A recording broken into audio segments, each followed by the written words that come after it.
the iceberg in terms of potential, but just that is super powerful. The idea that we don't need, frankly, lawyers and paperwork and centralized structure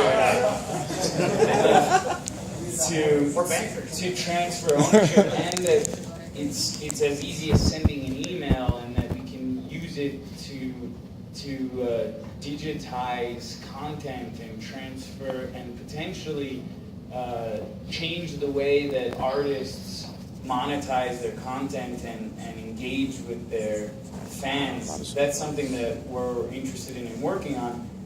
And I'll just kind of caveat that with, we're probably the most simple application of what I consider 2.0. These guys are doing, a lot more interesting stuff. I'll just kind of add that we think of it as color coins right now, and we happen to be using Counterparty, but really we think of ourselves as an application layer on top of this, and are interested to see what these other guys come up with, and how we can help our artists and our brands and our charities do all the great things they do while leveraging the technology that these guys are creating. That's kind of our hope and our vision. Thank you, Aaron. Greg, you want to say? Yeah, I guess I would say the blockchain enhancements would be those that are magnifying the disruptiveness of the technology. And I may define the disruption differently than other people on the panel here, in that I don't necessarily think we should be fighting against the institution, against their rules to try and change things. I think the efficient way to do it is to follow the rules and go through the front door. And I believe the way to do that is to eliminate the anonymity of the mind. We're seeing regulations come out, particularly out of Europe. We saw the EBA come out with a very lengthy report that listed the 70 major risks of using the technology. And the largest driver of those risks was having anonymous miners. And we know what those risks are: 51% attack, civil attack. When anybody can mine with any capacity, there's an unquantifiable risk of using the technology. Now, I was a risk manager in banking for a number of years. If I was approached with this software and my company was asked to use it, and I couldn't quantify those risks, I would advise them against using it. And that's what the EBA said in their conclusion. We strongly advise against anybody using this technology because the anonymity of the miners make the unquantifiable risks unacceptable. So I think if we want to reach mainstream adoption, if we want to sit on the fringe of society and say, ooh, we're being disrupted to this tiny part of society, cool. But if we want to be disrupted, we have to disrupt the heart. And to disrupt the heart, we have to be accepted in corporate usage. So executives and corporations have a fiduciary duty to their shareholders to follow regulations.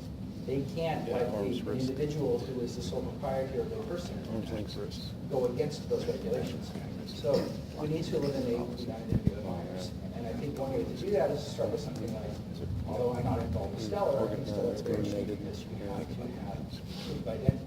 The companies I'm involved with, Sophos, which is non-monetary data using the technology, uses the proof of identity trust market. And Rivet, which the booth was out here, we also have a proof of identity from the state coin that eliminates that risk. So I would. So could Bitcoin, well, I guess 2.0, it will have to, but would that be maybe proof of work changes? Yeah, exactly, yeah. Could that be accomplished? I mean, it seems like if you change the proof of work to, I mean, there's other schemes out there, and I don't know that there's a perfect scheme, but would that meet with still keeping miners anonymous then? I think the likelihood of putting through a protocol change on Bitcoin that would eliminate the anonymity of miners is close to zero. Right. Which means Bitcoin blockchain is not the solution that will take us mainstream, in my opinion. Okay. All right. Very good. And David? Well, I'm gonna second that. I actually think that the less that we can depend on the blockchain, the better. Blockchain should only be used for two things: notary and securing value. Anything else could be distributed peer-to-peer. Because there's an obsession with putting a lot of data on the blockchain, but imagine downloading all of YouTube. It's not possible. And there's a lot of people in cultures where they're going to have to revert to almost radio-type devices or mesh networks where they're going to want to distribute information where they're not really going to need, they're not going to want to take down all that bandwidth. So the lighter we can make the blockchain, the better. And that's why I believe that it's best to make, that's why I did what I did, so we can make unbreakable contracts to distribute information.